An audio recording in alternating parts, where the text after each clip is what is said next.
పంపిస్తా కొంచెం వెనక్కి జరు కనబడరా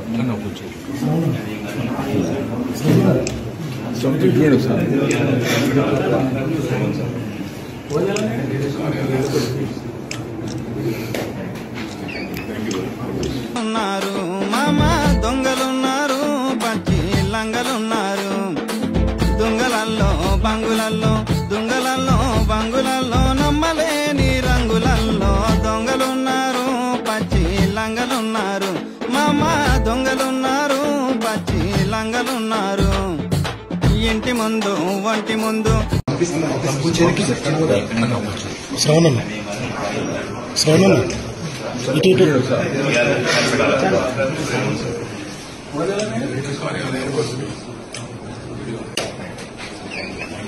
ఎన్టీ రామారావు కథ వాడు ఎంత లంగా అంటే రైతుల సంపద దోచిన కేసీఆర్ కుటుంబాన్ని చెప్పు తీసుకొని కొట్టాలని చెప్తా ఉన్నా. నేను చెప్తోని కొడతానని కేసీఆర్ కుటుంబాన్ని ఆ మాట కట్టుబడి ఉన్నా. మల్లన్న కావద్దు అనుకోవట్లేదా ముఖ్యమంత్రి? ఎవరు అవకాశం వస్తే ప్రధానమంత్రి అయితా ఎందుకుంటా? అవకాశం వస్తే ప్రధానమంత్రి అయితా. అదైనా ఆస్పిరేషన్ ఉండడం తప్పు కదా, మరి ఎందుకు ఉండకూడదు?